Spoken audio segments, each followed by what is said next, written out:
I'm super excited for today's interview and the beautiful queen that I have with me here today.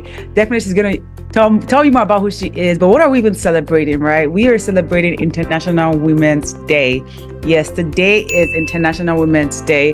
And for me, all month it's the month of celebrating women. All day, every day, 365 days, right? But wanted to take today as just to commiserate what it means for us as women. And so NSTAR Technologies has decided, we have phenomenal women who have gone through our programs and we want to put the spotlight on them. Now, we can't get all of the women, but we're going to probably do this year after year after year. So definitely stay tuned. And so definitely NSTAR Technologies is celebrating International Women's Day, International Women's Month, by putting the spotlight on some of the career professionals, some of the women who have gone through our programs, who are out there in the career workplace, who are out there in the world doing great and mighty things. So enough of me speaking. In case you don't know me, my name is Stella Iheanacho, and it's my pleasure and privilege to be the Agile Faculty Lead at NSTAR Technologies. And I'm going to pass the spotlight back to the reason why we're here, one of the amazing NSTAR alumni. I would like to call them NSTAR achievers, really, because they're just, they've done all of that and more. I'm going to pass the spotlight to her for her to introduce herself. And so over to you, Ms. Chichi. All right. Thank you so much for inviting me over to speak here today. And happy International Women's Day to you and to all the beautiful women all over the world. We're powerful, we're inspiring, and we're just great achievers. So I'm so happy to be here today. My name is Chimno. I am an NSTAR Technology achiever. I passed through the NSTAR Technology School, and it has helped me. I'm a compliance professional. I have over 6 years of experience working in the financial industry. I help the first line of defense, the first line, to empower them to stay committed to their course. I write policies. I work with the audit team to ensure that overall the business is protected, and the business is,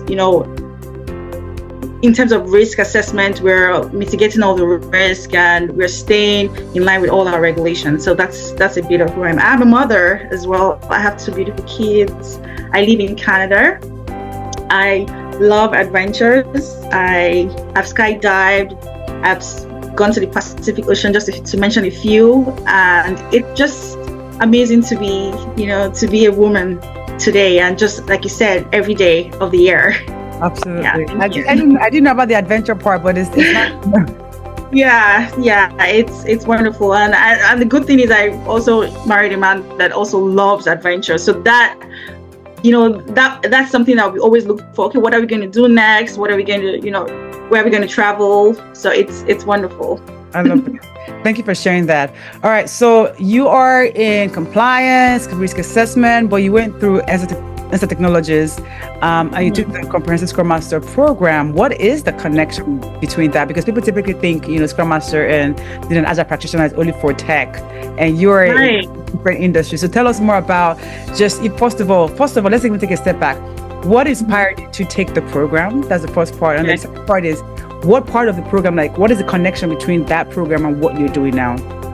Okay, that's a very great question. So now we're going to take it back a bit. I relocated to Canada. This was 2022, the June of 2022. And January 2023, that was about 6 months. I decided that, okay, I've been searching for a job for a while now, for some months. And I think it's time for me to learn something.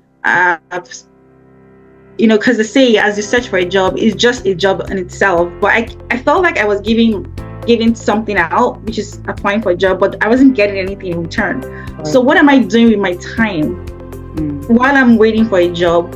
I think it's best, and I think it would help me in the long run to add some value to myself. So I took on that decision to learn Scrum.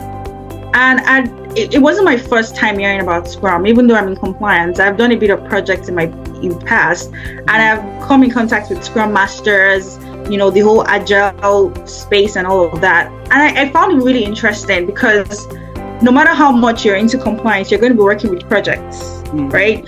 You're going to be working with different people, different stakeholders, cross-border, functional activities activities and all of that. So this was important that I also take that on as a new immigrant, learning about what is available here and learning from somebody that has spent so many years in this part of the world, in North America, I believe would help me, pull me ahead. So that was my decision to start learning Scrum. And I'm so happy that I did that, because that really did set me apart to get what I was looking for. And it was really wonderful just joining the class and transitioning into Scrum and learning the whole idea of being a Scrum Master. That, is almost like two sides of a coin, right? Currently, I'm working on so many projects. I'm learning every day about how I can be better, and I also learn from you, Stellar. So it's wonderful. Thank you for sharing that about just, you talk about being an immigrant and understanding that, okay, applying for a job is a job in itself. You're giving, but what are you receiving? And you took that career move to say, what, I'm doing this to myself and learn something that perhaps I don't have expertise in. And now you're still leveraging that knowledge in your day-to-day, because of course you work with projects. I think it's so important, because like I said earlier on, people always think it's just for tech. And I'm telling you, even just learning Scrum or Agile and really understanding it can really make you stand out in your day-to-day job. So thank you for sharing that. But I want to also double down on when you talk about being an immigrant, because it's a whole thing, right? It's a whole thing where we come into a new homeland and we're trying to figure out how can we include ourselves in this. First of all, there's so many barriers and biases going on from language to culture to accommodation to career and all of that, right? So tell us a little bit about maybe the struggles you faced as an immigrant when you came in, and some of the steps you took to inspire yourself to be included. And I'm going to say this because most of the time when we talk about inspiring inclusion, I know we want other people to also include us, and we're going to talk about that later. But there's also a part of it, a part of personal responsibility, where we say, you know what, I'm going to inspire myself to be included, right? So what are some challenges that you faced when you came in, and some of the moves you had to take to inspire yourself to be included? Okay. So before we all moved to Canada, we did a bit of research, and Canada is so big. It has different provinces, and in each province there are different cities.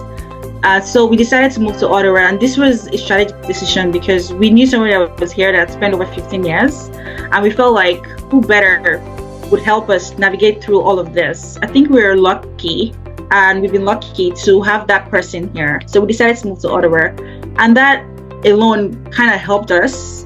Many struggles that people might face in just trying to settle down, that I would say that alone helped us to bypass all of that struggle. Okay.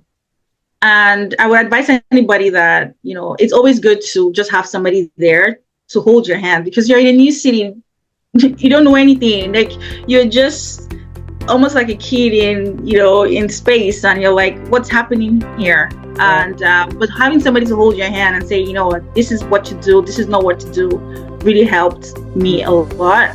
And I mean, for me, I always like asking questions. Anyone that knows me really well knows that I ask questions. So asking a lot of questions to people made me meet other people. So I was able to network to other people asking questions. And then I found myself in a group where we can ask questions, almost like a community of mothers, which really helped me because I had two little ones that, so in terms of going to the hospital and all those questions I had was really great, just having that as well.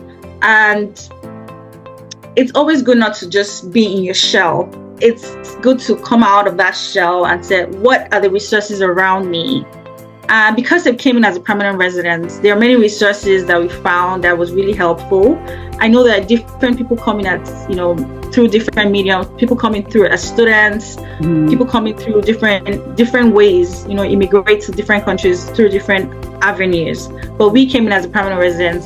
And I'll say that kind of helps as well, because as a permanent resident, you're entitled to certain resources available. The government is saying, okay, yeah, we've invited you over. These are the things that will help you settle down. And so I would just say, be out there, ask a lot of questions, find out what you have around you, because sometimes you're looking for so much, but there's so much just within your space, within your reach that you can find.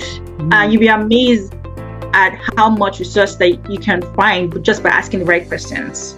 That's wonderful. Yes, I love it. I mean, first of all, you talk about not being in your shell, because if you want to be included, you can't be hiding. You can't be behind the closed door. That's not how it's going to be. Absolutely. Even in the workplace. Go ahead, go for it.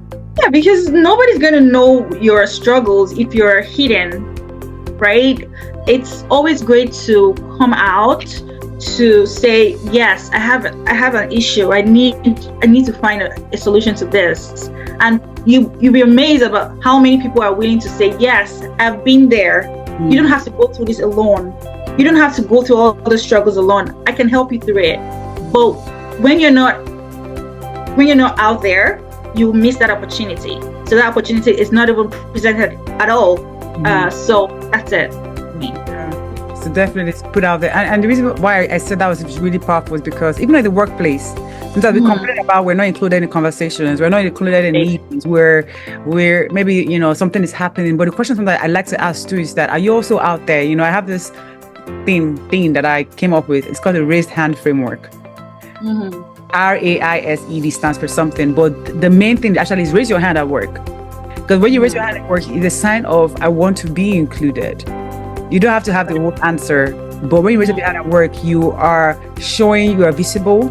Your voice is part of the conversation and things like that, right? So, you don't have to be indoors. You have to be out and talk about certain things that you're going through, or even offer to help other people. In that way, you're definitely inspiring inclusion. Because again, the theme of this month or today's Women's Month and Women's Day is inspiring inclusion. So I think about how are we inspiring inclusion. Another thing you talked about was also identifying groups. So if you want to be included, if you want to inspire, if you want to be included in certain things, maybe look for groups that already meet the that you're looking for in that, right? In that way you're included. Because one of the things sometimes is we might feel like we're not included, but are we almost sitting at the wrong table? You want to be in the right places, right? And then I think the first thing you talked about was also finding someone. So you made a really good point around when you moved, you were very strategic in terms of the decision. Someone has been around there for 15 years. So finding coaches and mentors who can help guide you and make your process a little bit less, less chaotic or less, less intense. So you literally giving like 3 or 4 really key points around how to really inspire. How to inspire inclusion. And even as you're speaking, I'm connecting to even the work that we do at NSTAR Technologies, right? Well, when we talk about career development, education development, socio-economic development, making sure that we're closing the gap for immigrants or people of color, minorities, so that when they come, they don't have to start from scratch. But if you think about it, we're also inspiring inclusion. When people see people like you who have gone through our program, or see our other students or the work that we're doing, guess what? Their mindset shifts. So they're like, oh, wow, if they can do it, if she can do it, her story is similar to mine, I can do it as well. You know what's interesting? Because I know that I only answered one leg of that question, which is more settling down, life, day to day. And then the second part of that question really talks about how, in terms of career, how, immigrating, how it has affected me, maybe the job search and all of that. So I have a great story to tell about that as well. So when we first came, I had a little one who was just born. So I wasn't really looking for finding a job. I just wanted to make sure that I settled down with my baby. But at the time he was 6 months, and I said to myself, this is the time that I need to begin to search what is out there for me. How great is my resume? If I send my resume out to a company that I know fully well that I can get this job based on the job description, how would they respond to me? So I did that, and I realized that my resume wasn't getting me anywhere. It wasn't giving so much traction because I was getting a lot of reject mail. So that was really a very sad time, because it was like, what's happening? And I have what it takes. I have done this for so many years. Why aren't they receptive to my resume? Why is nobody inviting me for an interview? And so I had to go back to find out people that are here in my field. And I found them on LinkedIn and through some ex-Access Bank, because I used to work in Access Bank, so there's ex-Access Bank group of people that are in compliance. I went in there and I began to raise my hand. Please, Yeah. I need help. I need help. I need help. You know what's happening? You guys have been here for so many years. You know what's happening. Please, I need somebody to reach out to me. I need help. And then somebody reached out to me and said, okay, you know what? Send me your resume. I'm going to take a good look at it. Mm-hmm. And I did that. He sent me back his feedback and said, you know, this we don't use here. This we don't, the words we don't use here. Nobody really cares about this. It was just feedback. I was like, wow. Amazing. What an insight. Yeah. Right? And this goes back to my point about raising your hands, like you said, asking questions, finding out, using your resources, because these are resources that I already was involved in. Like I already had this community on my phone. Like, why can't I just reach out to these people? There were a lot of people that reached out to me, right? And said, this is not okay. So he reached out, and then we sat down together and we did my resume from scratch. You know, we use keywords like this for compliance. Nobody, you know, we don't use words like this. This is not America. This is not Nigeria. You know, so it was really such a great insight for me, and I'm so grateful that today I reached out to him and I said, you know what, thumbs up. Thank you so much for helping me through this. And when I started sending out my resume, I started getting better traction. I got an interview.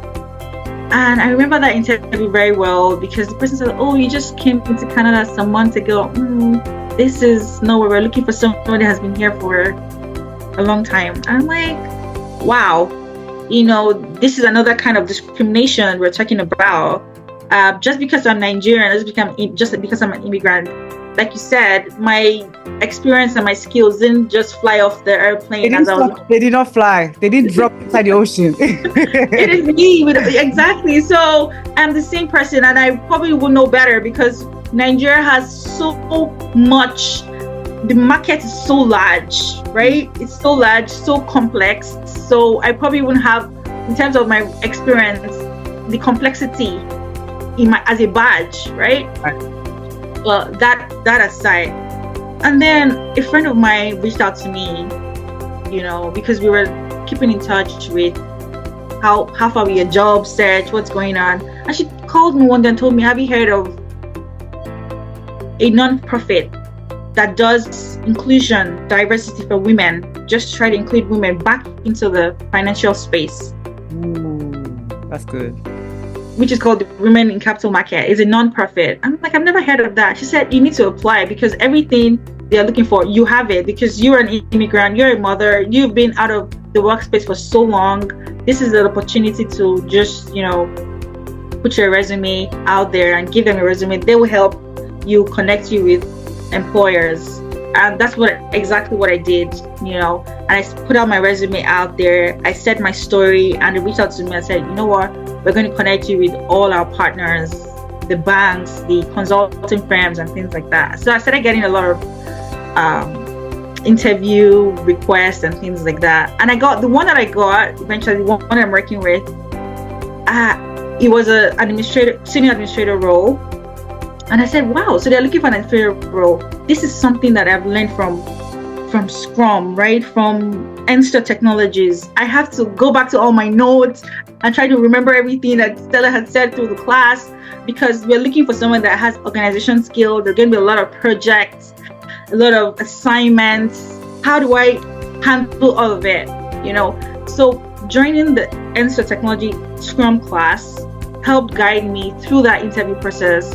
Because as all the questions were coming out, all I could remember was everything, you know, Stella said in class about, you know, having your organizational skills up to par, leading with example, leading forward with change, and all of that. And even though I had my experience back at home, it was a marriage. Everything I've learned as a compliance person for the past 5-6 years, plus everything I learned for the last 3 months in the Scrum class, putting everything together landed me that job.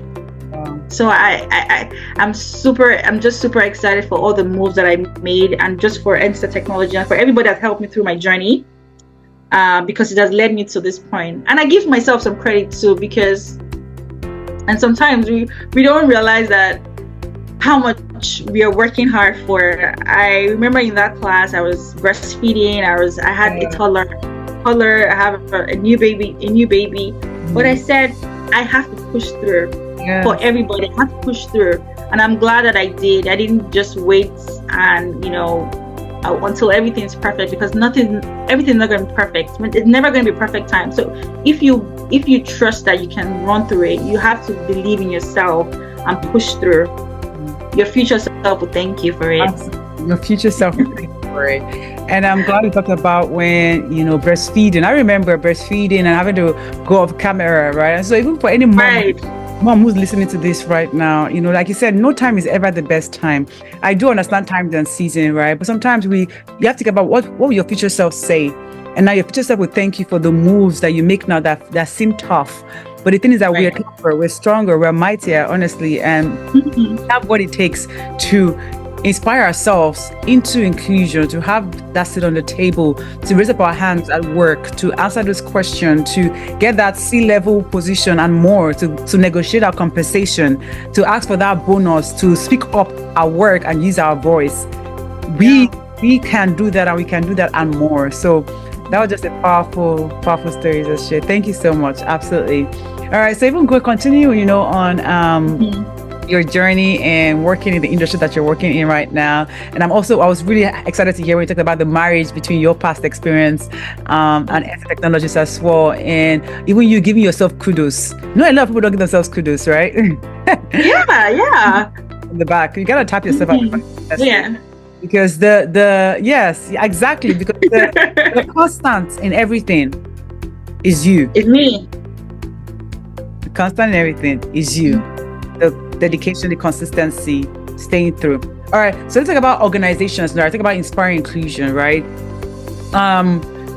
What do you think? What actions do you think that individuals and organizations can take to inspire greater inclusion and gender equality in the workplace?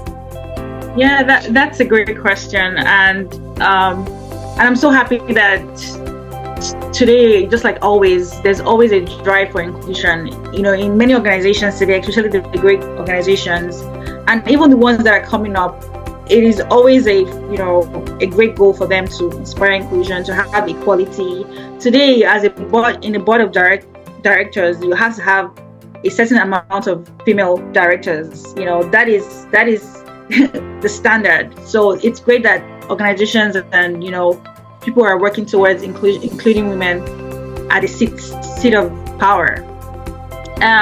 One of the things I would say that can help organizations to continue to include, to drive this inclusion, is training. We have a lot of unconscious bias because a lot of people think, I understand what they're going through, or maybe based on what I read or based on what I saw on the news, I can understand you as a Black person, but not necessarily, right? We are quick to make judgment to people, of their color, of their situation. But continue to train people, employees, that it's better to ask questions, it's better to seek knowledge about certain cultures, about certain way of life, is such a great thing for organizations to continue to drive. Another thing I would say is having an anti-discrimination policy, and not just having that kind of policy, but also enforcing it. If today, as a Black person, I feel discriminated, I should be able to have a quick, a number that I can call, and like a safe haven, and I can say, I felt a certain kind of way, I need to talk to somebody. So there shouldn't be that gap. I should feel included. And just also having that call or that phone number or that person that I can run to when I feel a certain kind of way, is also a way for organizations to drive inclusion in organizations. Celebrating differences is another way as well. Everybody's different, especially in the world like North America, in America, or in Canada, or other places of the world where there are different people from different coming in drones, migrating. People from China, India, Germany, and all those other countries. So, and everybody comes with their own experiences. Everybody comes with their own ideologies. So celebrating everybody's unique differences is important. One way of it. Yeah, it's very, very critical in driving inclusion. And as an individual, like I said, seeking knowledge is very critical. Seek knowledge. You take time to understand. Okay, if you're in a team that have Indians or Chinese or other people from parts of the world, it's important to ask questions. You know, seek feedback. Do you think I set this thing in a certain way? Is this appropriate?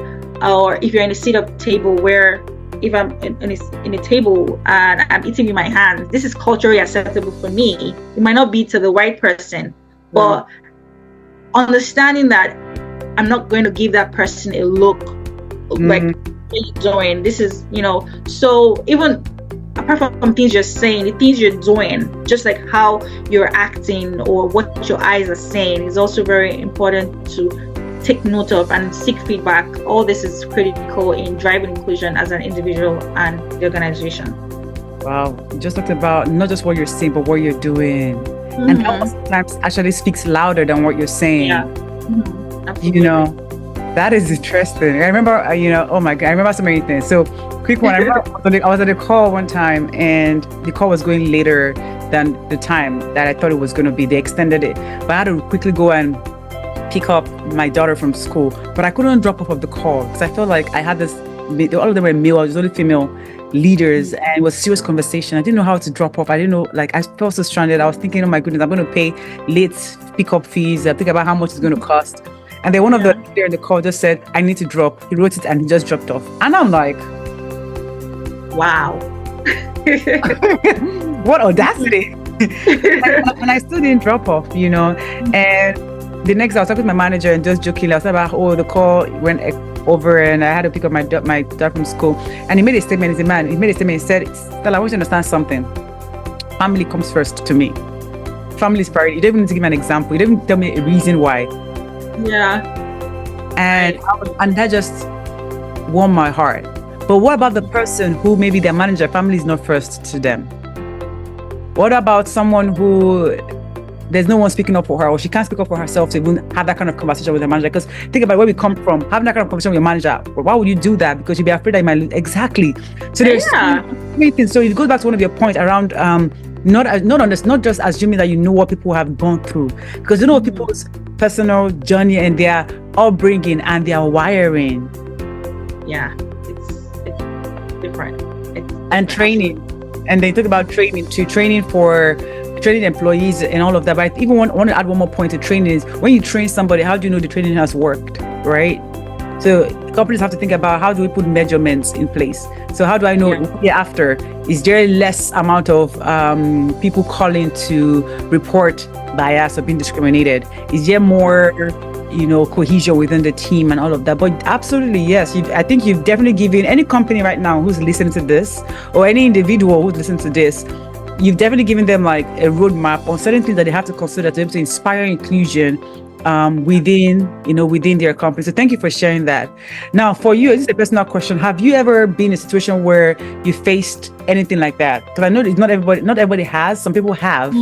But in the past, have you? So I think I've been lucky in my career to work with organizations that had very strict discrimination policies and enforced it, and everybody felt included. So I think I've been lucky enough to being in those kind of organizations. So I'll say no. Yeah. I'll say no. I don't think of any time ever I've felt that kind of discrimination. And the good thing about that is that you would know when something is off in an environment. So when you go into an environment, you're able to recommend solutions, are able to call things particularly out, because you know what a healthy environment for equality and inclusion should look like. So I think you're one of the people need to replicate you in all of their companies, so that you are like you're the one going off like with the alarm, like something is off here, because you know what it is, right? So another question for you would be, is there something that you're personally involved in, any project or initiative you're personally involved in that aims to really reduce that gender parity and also promote women's empowerment as well in your organization? Yeah, so this is even outside my organization. This is more of, like I talked about earlier, there's this non-profit Women in Capital Market that drives inclusion for women and tries to close that gap between the male and the female in the capital market or financial industry at large. So right now I'm involved with them.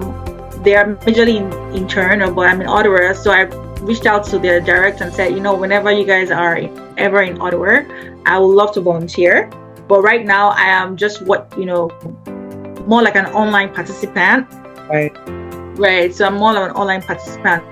I'm just always ensuring that, okay, whenever I can participate, I'm there. Another thing I do within the organization is, the Black community, the women community within my organization, right? So we have employee resource group, and I encourage everybody in the organization to be part of the employee resource group, because when you have a community, it's like I say, 10,000 it's greater than one person. So when you're in a community of people that have the same belief or that share the same idea with you, it's very important. It broadens your perspective. So being part of all those employee resource group has really helped me to drive inclusion and see myself as being included in my organization. That's wonderful. And thank you for going back to that nonprofit, because you had a positive influence to you, and you're going back to serve them. Yes. And literally you're representing immigrants in that space now, and people are going to see you, and you can now understand someone else's journey that looks like you and talks like you because you've been there. So I think that's a testament to your character, is you're going back to the hand that fed you by pouring more into that hand. Wow. I love it. Okay. So they're coming towards the end of this interview. Another question I probably have for you is, let's talk about the benefits, right? So for anyone who listens to this and wonder, well, what does it benefit me as a business owner or an individual to be involved in all of this? So what do you believe is, the benefit of really that inclusive, again, and equitable workforce for the organization? What do you think is the benefit? And personally, I feel in my current role, because I feel so included, I feel like my voice is heard. I'm able to give the best at everything I do every single day. So the benefits are enormous. For every organization, employees are the fuel, right, that drives the organization. There is no organization that drives without employees. So having to drive inclusion and making sure that everybody is included or everybody feels safe within that space, they're able to just give them their best self every day and even exceed expectation, go above and beyond, for their client, for their customers. And that is what every organization, every leadership wants. So I think that's the key benefit. That's what I would say. So it gives employees, associates the environment to bring their best. And when they bring their best, who benefits from it? First of all, the employee benefits from it because you're working in an environment that empowers you, but the company also benefits from it. Saying that. Yep. All right. So last question. Can you share what is your personal mantra or philosophy that has guided you throughout your career journey? One of the things that has really guided me is my strive for knowledge. It's always been a force for me because there's so much out there to learn. There's so much resources. So I'm willing to make an investment myself. Just like I made an investment to learn Scrum with NSTAR Technology, just like I made an investment to become a chartered accountant. All that journey has led me to this point. So for me, striving for knowledge, striving to say, you know what, I think I know this. How about there's something I don't know? I need to go find it. Because every day I'm growing, every day I'm learning. So having that as a mantra has kept me grounded, I'd say. Striving for knowledge. Now, is there any question I'm supposed to have asked that I haven't asked yet? Because I know you talked about chartered accountant just briefly now, and I know I didn't ask you about your experience there. But is there any question that I probably should have asked you so far with your journey? Anything you want to talk about? So maybe how I, as a chartered accountant, moved to compliance. That's important. That's very important. Yeah. But I would say compliance kind of chose me. I didn't choose compliance. I chose accounting. I have a BSc in accounting, and when I left university, I went to my NYC. I found myself at Access Bank. I went to the training school. And throughout that month of training and the training school, there's usually an assessment at the end of the period where they, based on your, how you've done so far, they'll kind of push you to what you should do. Like, this is where you want your skill to be, or this is so. It happened that they sent me to the compliance department. Compliance chose me, and it's been wonderful. I don't regret it at all, because compliance and accounting, or being a chartered accountant, is almost like two sides of a coin, because as a chartered accountant, you learn so much, like financial reporting, management reporting, you learn about audit and assurance, you learn about taxation. So it's not just accounting, crunching numbers, there's so much other stuff you learn, and that also is in itself compliance, right? So it has helped me even be a better compliance professional, just being a chartered accountant. And even understanding numbers, understanding the books. So if I want to go into the, any financial statements or any financial report, I can go in there and understand the company, understand what the company is doing, how the company is faring. And when I'm talking to anybody, we can interact.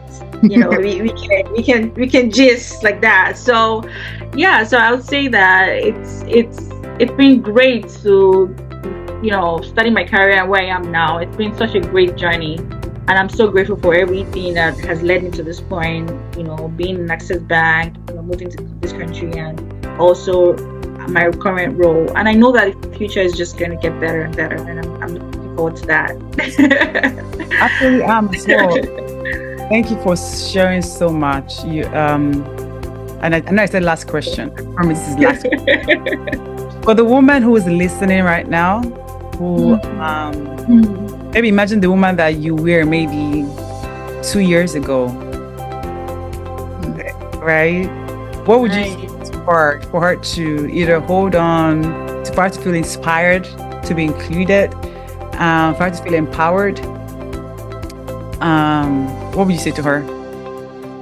Well, 2 years ago, I felt like I was doing a particular role that wasn't very, I don't know, I'm trying to find the words, but my point really is, don't ever think that what you're doing currently, it's not leading you to where you're going to be. So just to recap, 2 years ago, I felt like my other colleagues were doing some better work than I was doing, still in compliance, right? And I was like, I think this is more administrative, just working with audit, getting them all their reports, getting them all their stuff, while my other colleagues were doing more like other stuff like transaction monitoring. I felt like, okay, that was more compliant and that was more sellable than what I was currently doing. Little did I know that 2 years after, I would land a job that paid me so great. I mean, relatively. And I'll be doing exactly the same thing I was doing, even in a larger scale.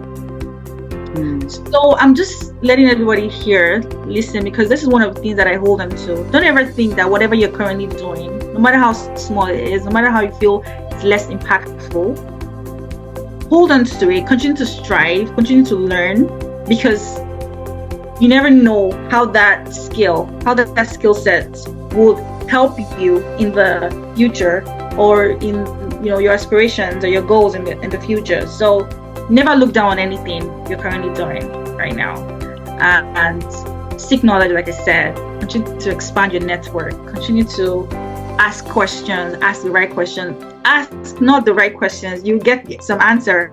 Even if it's not the right questions, it will lead you to asking the right questions, right? But just wherever you are, just believe that you can do it. You're empowered, you're powerful, and the sky will, just be the starting point. Yes. Now that's how we drop the mic around here, ladies. That is how we drop the mic. That is how we drop the mic. Thank you so much. Beautiful, wonderful. Thank you for having me. Thank you for sharing your journey, how you started, where you are at now, all the gems you dropped to inspire people. Honestly, about never minimize the work that you're doing now, even if it looks like it's a little. Right? Think about inspiring and inclusion. You literally gave companies like a roadmap, training, ensuring that what you're doing is way more than like what you're saying, doing all of that. And it was just really insightful listening to you speak. And I think this is such a wonderful way to really highlight the intelligent NSTAR achiever women within NSTAR Technologies. So thank you again for being here. And for those watching, if you want to contact Chichi, we're going to put her LinkedIn somewhere when you're watching this video. Reach out to her or ask her any question. She wears multiple hats. Like she said, she's a mom, she's a wife, she's an immigrant, she's in compliance, and she took the Scrum class.